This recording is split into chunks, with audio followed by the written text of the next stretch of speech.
ये है MacBook air M5। अब मैंने इसको खरीदा है, बट क्या ये वर्थवाइल है अपग्रेड करने के?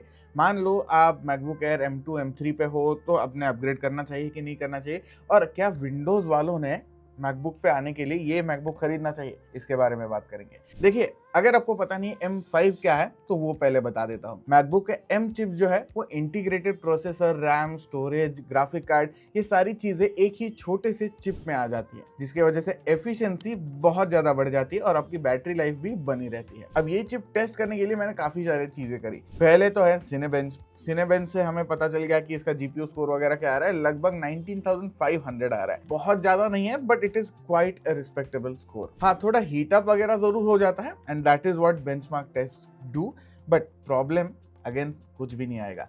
अब इसके बाद मैंने स्पीडोमीटर 3.1 भी ट्राई किया। स्पीडोमीटर 3.1 पे स्कोर काफी अच्छा आया, 56.5 से 57 के आसपास इसका स्कोर ऊपर नीचे होते रहा। तो अगर आपको वेब डेवलपमेंट वगैरह भी करना है तो आप आराम से कर पाओगे। फिर इसके बाद मैंने डिस्क स्पीड भी चेक किया। Disc speed is phenomenal for this laptop. इस प्राइस रेंज में मैंने शायद से ही देखा होगा कोई लैपटॉप जो इतना स्पीड देता है। इस लैपटॉप का स्पीड इज 8000 Mbps। अब ये जो टेस्ट मैंने किया था वो 1 GB का था।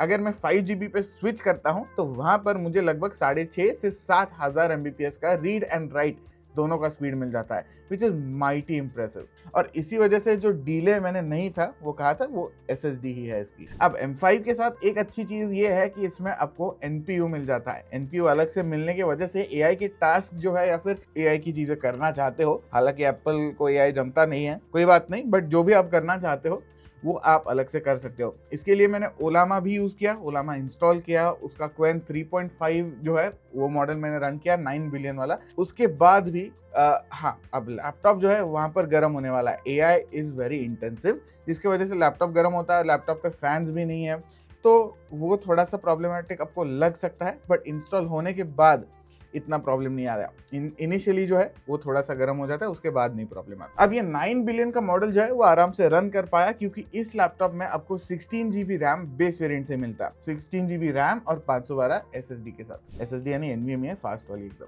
अब ये सब करते वक्त मुझे कोई भी प्रॉब्लम नहीं आया, तो आप AI के टास्क कर सकते हो। लिमिटेशन जरूर है।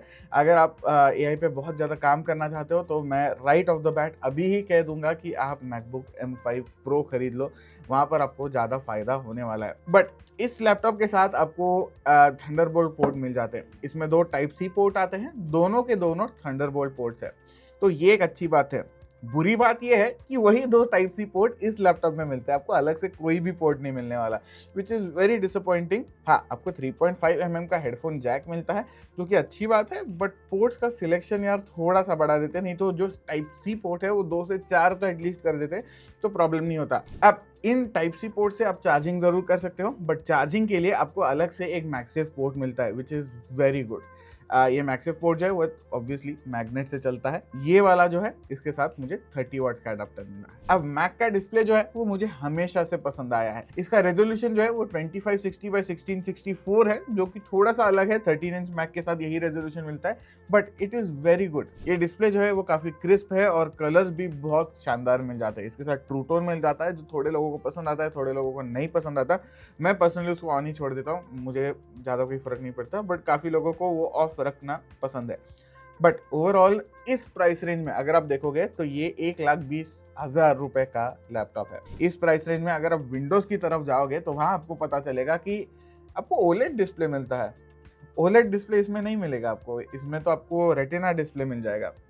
तो वो मुझे लगता है एक ड्रॉबैक भी है, बट मुझे ये भी लगता है कि काफी सारे लोगों को शायद से फर्क ना पड़े, क्योंकि एक चीज डिस्प्ले काफ़ी अच्छा है, दूसरी चीज़ विंडोज़ इतना ख़राब हो चुका है अभी, मेरा पर्सनल ओपिनियन है, इतना ब्लोटवेयर डालता है, इतना स्लो डाउन हो जाता है वो वेरी इमीडिएटली, कि आप मैकबुक फिर प्रेफर करते हो, फिर डिस्प्ले इतना ज़्यादा बॉदर नहीं करता जितना विंडोज सॉफ्टवेयर करता है। हाँ, अब इसका रिफ्रेश रेट जो है वो भी 60 हर्ट्ज का है।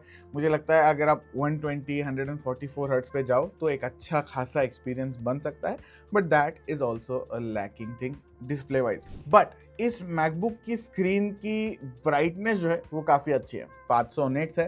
तो अगर आपको डार्क एरिया में बैठना है तो वो भी प्रॉब्लम नहीं है, अगर आपको कैफेज में जाकर कहीं पे बाहर बैठकर काम करना है तो वो भी प्रॉब्लम नहीं है। ये लैपटॉप आपको बिल्कुल परेशान नहीं करेगा, स्क्रीन क्लियरली विजिबल रहेगी। फिर डिज़ाइन वाइज हमने पहले से ही देखा है कि इसकी चैसी में जो है एज सच नया कुछ भी नहीं है। यूनिबॉडी एल्यूमिनियम है जिसकी वजह से बिल्ड क्वालिटी अनबीटन है इस प्राइस रेंज में।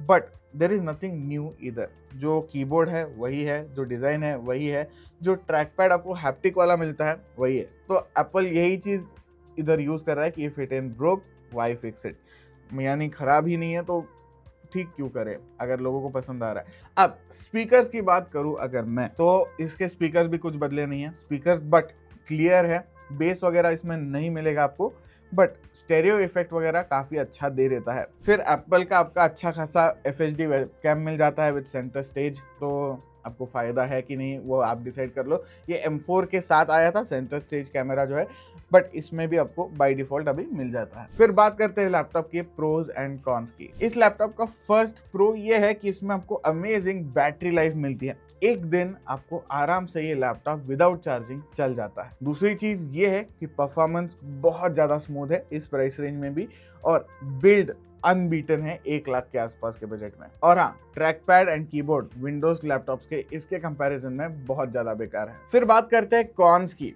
देखिए, पहला कॉन तो ये है कि ये एप्पल प्रोडक्ट है, एप्पल टैक्स लगता है, जिसकी वजह से इसकी प्राइस कम बिल्कुल नहीं है। 1,20,000 का ये कंप्यूटर है। देखिए, सच बोला जाए तो एप्पल के प्रोडक्ट्स अभी आपको मिल जाते हैं थोड़े सस्ते वाले, जो मैकबुक नियो है, बट आपको विंडोज लैपटॉप 40,000 में भी मिल जाता है। मैकबुक खरीदने के लिए आपको 60-70 हज़ार मिनिमम खर्च करना पड़ता है।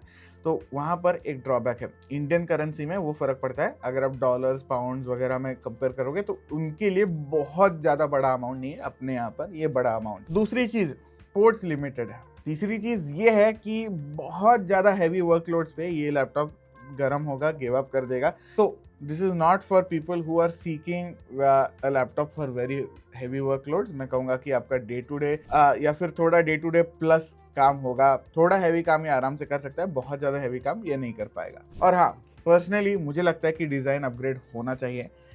लैपटॉप ओवरऑल बहुत अच्छा है, पर डिज़ाइन अपग्रेड होना चाहिए। फिर बात करते हैं भाई किसने खरीदना चाहिए। देखिए, उन्होंने खरीदना चाहिए जो मैकबुक अपग्रेड करना चाहते हैं, बट कौन से मैकबुक से अपग्रेड कर रहे हो वो भी मैटर करता है। अगर आप इंटेल मैकबुक से आ रहे हो तो this is a very big upgrade. M1 M2 से अपग्रेड कर रहे हो तो भी कोई प्रॉब्लम नहीं है। ज़्यादातर लोगों को M3 या M4 मैक जो है that are more than enough. इस मैकबुक पे अपग्रेड करना होगा तो मैं कहूँगा M2 तक आप अपग्रेड करो। M3 M4 अभी 2-3 साल तो आराम से चल जाएंगे। दूसरे लोग वो है जिनको एक रिलायबल लॉन्ग टर्म लैपटॉप चाहिए। फिर तीसरे लोग वो है जिनको पोर्टेबिलिटी और बैटरी लाइफ चाहिए अपने लैपटॉप से। आप वर्किंग प्रोफेशनल हो बट बहुत ज़्यादा हैवी लोड नहीं है तो आप ये लैपटॉप आंख बंद करके खरीद सकते हो। बट किसने नहीं खरीदना चाहिए? देखिए, अगर आप AI का बहुत डीप डिटेल में काम करना चाहते हो so this laptop is not for that. अगर आप बिगिनर हो या फिर बिगिनर से थोड़ा ऊपर हो तो ये काम कर देगा, आराम से कर देगा। बट अगर आप एकदम प्रो लेवल जाना चाहते हो, सीखना चाहते हो, I would suggest you bye a MacBook pro.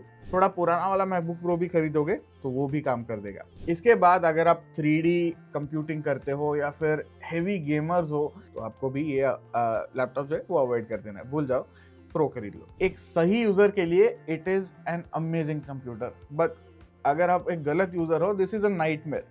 तो आपको डिसाइड करना है कि आपको क्या ज़रूरी है, उसके बाद आप ये M5 Air जो है वो खरीद सकते हो। तो ये सारी चीज़ें बोलकर मैं अपना रिव्यू ख़त्म करता हूँ। आपको वीडियो कैसा लगा मुझे कमेंट्स में बताइए। अगर कोई डाउट है तो वहीं पे पूछ लीजिए और सब्सक्राइब करना मत भूलिए।